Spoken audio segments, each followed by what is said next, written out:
bonjour à tous les confinés.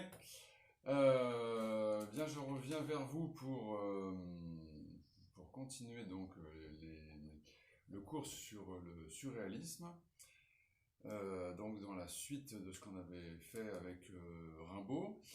On va reprendre donc les questions sur le manifeste Dada et sur le surréalisme, enfin sur le poème de Breton, L'Union libre. Voilà. Donc évidemment, vous avez compris que tout ça, ce sont des textes complémentaires qui permettent donc d'enrichir un petit peu vos connaissances, votre culture concernant la poésie de la modernité, la poésie du XXe siècle.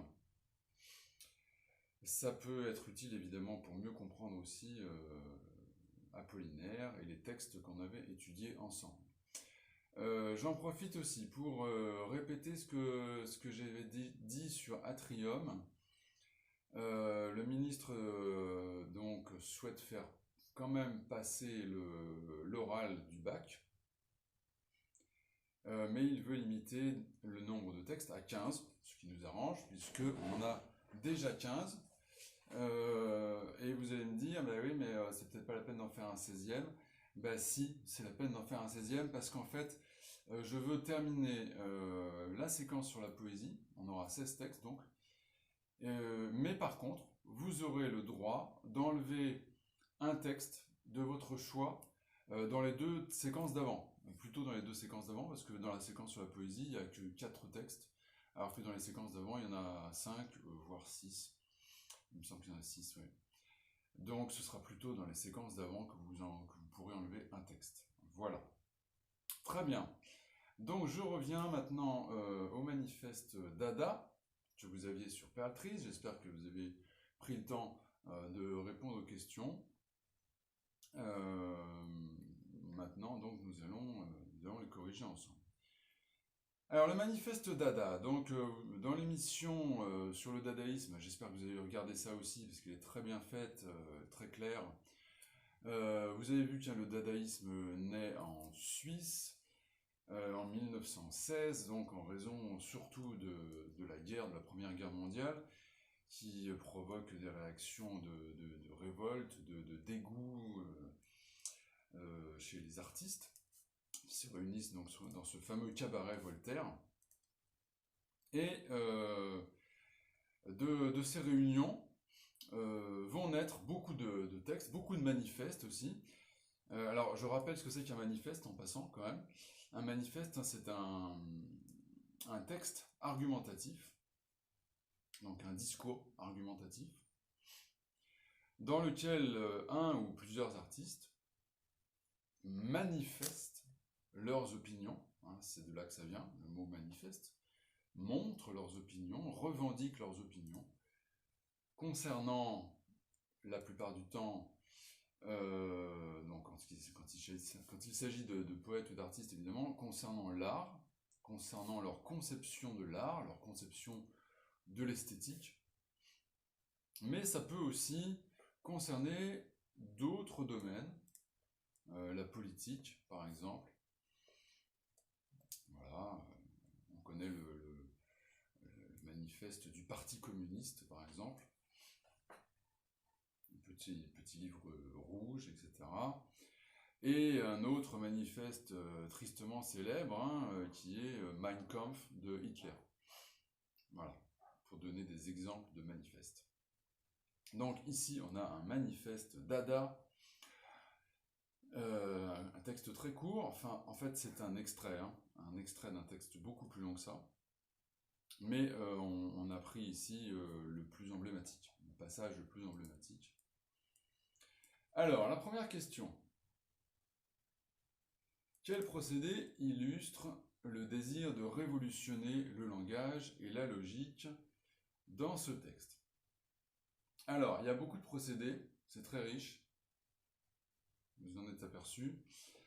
Beaucoup de choses à dire. Donc, ce qu'on pourrait dire pour commencer dans les procédés, c'est que à partir de la ligne 3, à partir de tout produit du dégoût susceptible de devenir une négation de la famille Dada, etc., etc.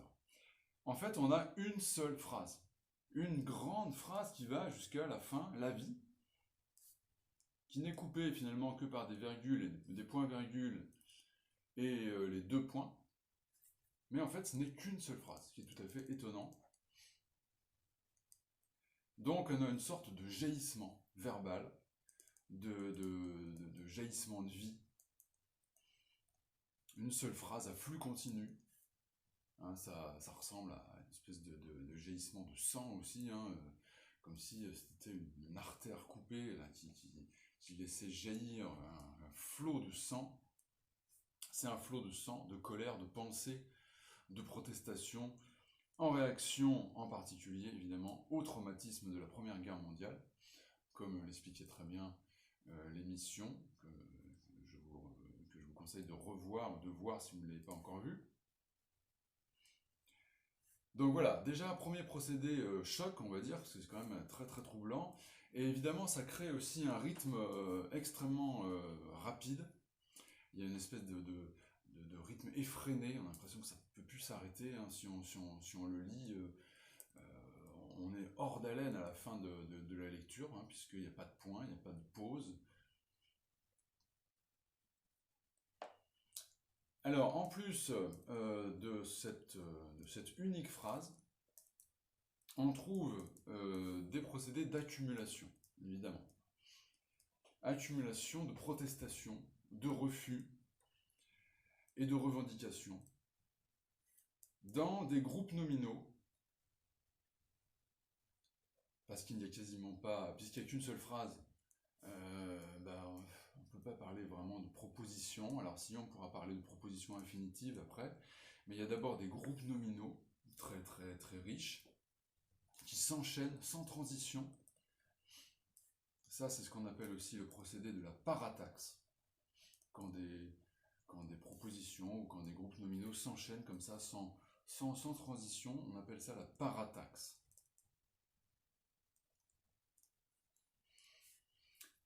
Donc, vous avez des groupes nominaux, et puis à partir de la deuxième partie du texte, à partir de respecter toutes les individualités dans leur folie du moment, sérieuse, etc., cracher comme une cascade lumineuse la pensée désobligeante ou amoureuse, ou la choyer avec la vive satisfaction, etc., etc. Là, on a des propositions infinitives, qui s'enchaînent aussi, hein.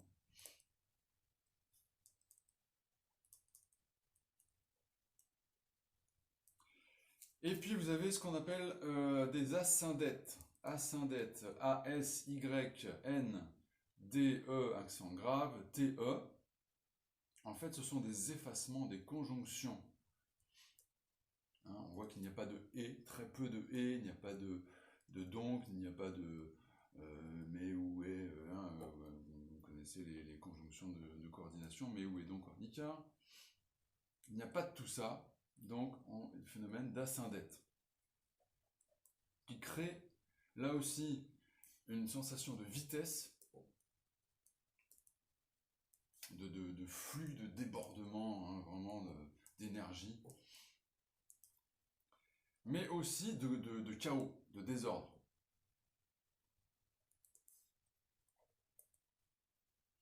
On pourrait dire qu'il y a une espèce d'intention de faire de ce manifeste une sorte de torrent, hein, de torrent de pensées, d'idées, de sensations. Et cette idée de torrent, d'ailleurs, est confirmée à la fin du texte par une comparaison.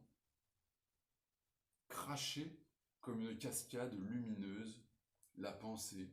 Regardez à la fin, cracher comme une cascade lumineuse la pensée désobligeante ou amoureuse, ou la choyer, etc. Voilà, cette expression de cascade lumineuse, une métaphore ou une comparaison tout à fait représentative de ce qui se passe dans tout le manifeste. Et puis cette cascade de mots donc est rendue encore plus implacable, encore plus impitoyable, on pourrait dire, et encore plus surprenante par la répétition, ça vous l'avez forcément vu, c'est le plus marquant, par la répétition du mot dada.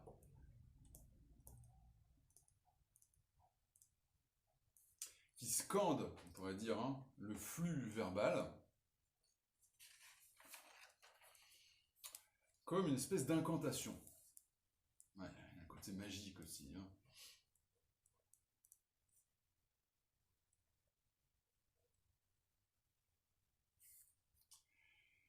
Il y a une espèce de phénomène mécanique aussi, hein, qui rappelle, on pourrait dire, le rythme des trains, dada, dada, dada, dada, avec l'influence du futurisme peut-être, que vous connaissez, cet intérêt pour le monde moderne, on va retrouver évidemment chez Apollinaire, rappelez-vous. Mais ce rythme, hein, dada, dada, dada, dada, ça rappelle aussi le battement du cœur. Donc rien de froid, rien de... J'ai parlé de mécanique parce qu'il y a l'idée du rythme de train, mais c'est pas du tout une mécanique froide, au contraire c'est une mécanique de vie, une mécanique cardiaque, puisque ce texte évoque la circulation de la pensée comme celle du sang dans un corps qui veut vivre et se libérer de ce qui l'empêche de vivre. Rappelez-vous que les dadaïstes s'opposent à la guerre, donc à la logique de mort des gouvernements qui ont entraîné les peuples dans l'apocalypse. Alors on retrouve cette envie de vivre, hein, dans certaines expressions. Par exemple, le hurlement des couleurs crispées à la fin. Le hurlement, c'est cette détresse, cette colère. Le mot liberté, évidemment. Liberté, dada, dada, dada. Et bien sûr, en gros, les deux derniers mots, la vie.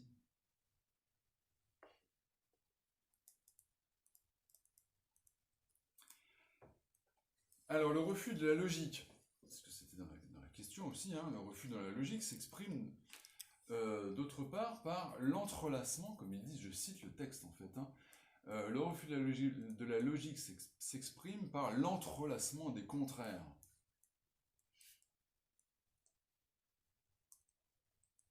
À la fin, c'est presque la dernière ligne, hein, hurlement des couleurs crispées, entrelacement des contraires et de toutes les contradictions, des grotesques, des inconséquences. Donc là, on voit bien le refus de cette logique froide et timide qui a caractérisé la société bien pensante de l'époque. Et qui a entraîné en fait le contraire de cette soi-disant, de cette pensée soi-disant bien rangée. En fait, on a abouti à quoi?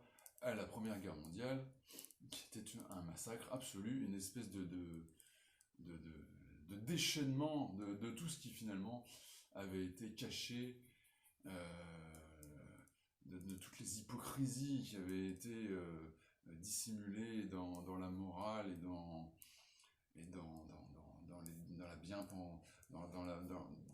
la logique de la bien-pensance, si on peut dire. Ça se dit pas trop, c'est pas très français, mais pas grave. Pour une fois, surtout avec un texte comme ça, on peut se permettre des entorses au langage.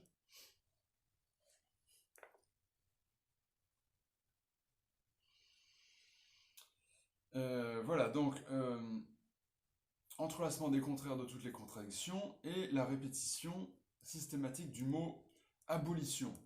Voilà, désir d'abolition de tout ce qui avait été mis en place avant, refus des anciennes catégories, refus des hiérarchies, refus des valeurs sociales, refus des valeurs morales et même esthétiques. C'est ce qu'ils disent au début, abolition de la logique, de toute hiérarchie, etc., etc. Abolition des prophètes, abolition de mémoire. Alors justement, on retrouve donc un refus des valeurs du passé, abolition de l'archéologie, abolition de la mémoire,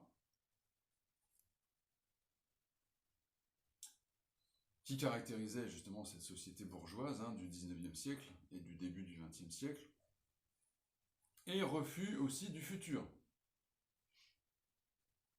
puisqu'ils le disent plus clairement, abolition des prophètes, abolition du futur. Ça veut dire quoi? Ça veut dire qu'en fait les dadaïstes revendiquent de vivre dans l'intensité poétique de l'instant présent. Un instant présent qui unit toutes les contradictions apparentes de la vie, qui n'exclut rien,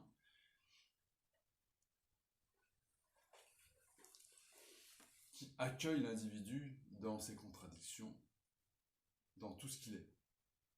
Comme ils le disent, dans leur folie du moment, sérieuse, craintive, timide, ardente, vigoureuse, décidée, enthousiaste, etc. Enfin, dernier, il y aurait plein d'autres choses à dire évidemment, mais disons que parmi les procédés les plus marquants, il y a la variation de la police du caractère, de la taille des caractères du mot dada, qui appelle donc à la fantaisie, à la spontanéité, à la créativité.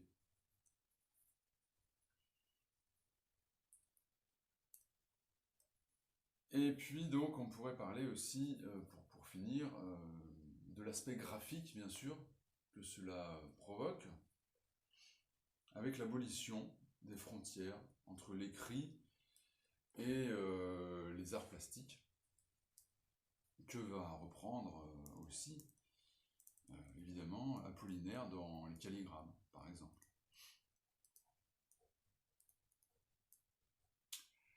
Voilà, pour la première question. Pour la deuxième question, donc je vous la rappelle. Deuxième question, en quoi ce texte revendique-t-il l'anarchie et la remise en cause de toutes les valeurs traditionnelles? Alors on l'a déjà un petit peu évoqué, mais on va aller un petit peu plus loin. Bien, alors d'abord, ce qu'on voit, c'est une réaction de dégoût au début du texte, une réaction de dégoût face évidemment à la situation historique que les dadaïstes sont en train de vivre. Je proclame l'opposition de toutes les facultés cosmiques à cette blénorragie d'un soleil putride sorti des usines de la pensée philosophique. Phrase violente, évidemment, une attaque directe à la soi-disant pensée politique et toute l'idéologie donc des instances gouvernementales qui ont mené leur peuple dans un gigantesque massacre. C'est de là que vient ce dégoût dadaïste, hein, voilà, lutte acharnée avec tous les moyens du dégoût dadaïste.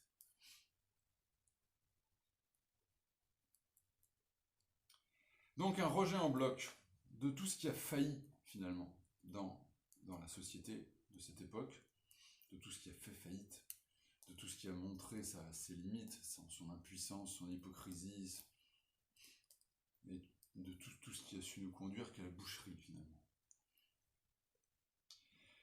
Alors, qu'est-ce qui nous a conduit à la boucherie à cette époque-là? Eh bien, justement, ce sont les valeurs bourgeoises. Alors, on les retrouve tout au long du texte. Les valeurs bourgeoises, c'est par exemple, dès la ligne 3, la famille. Négation de la famille. Les compromis. Le sexe pudique du compromis commode. La politesse. Pareil, même ligne. Toute la logique de la raison et de la morale. Abolition de la logique, nous disent-ils. Hein. Installé pour les valeurs par nos valets. Ensuite, le respect de l'histoire. La fascination pour l'histoire, pour le passé, avec la mémoire et l'archéologie. Hein, c'est abolition de la mémoire, abolition de l'archéologie. C'est aussi le respect de la religion, évidemment.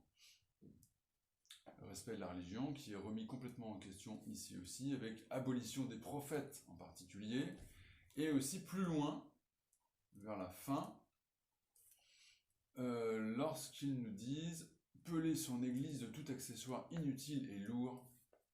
Voilà. peler son église, c'est-à-dire remettre en question les valeurs religieuses.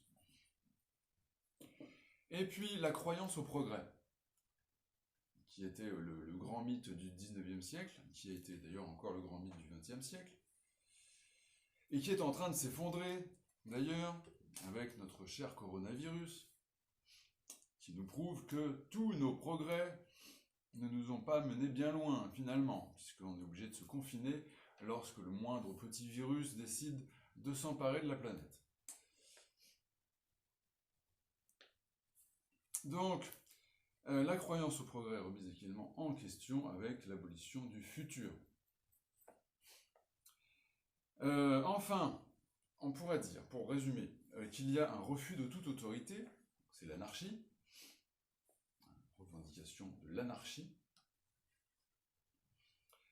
pour permettre, alors dans quel but, voilà, justement, pour permettre à l'individu, qui jusque-là est écrasé par les gouvernants, qui l'envoie se faire massacrer sur les champs de bataille, pour des questions de pouvoir, de territoire,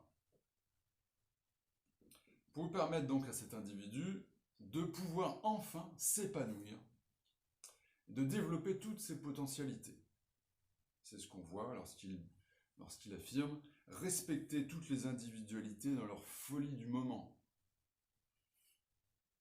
C'est donc une invitation à s'accepter tel que l'on est, au mépris des morales, au mépris de la culpabilité que peut faire peser tout un système social sur l'individu, pour enfin laisser en soi s'exprimer la créativité de la vie.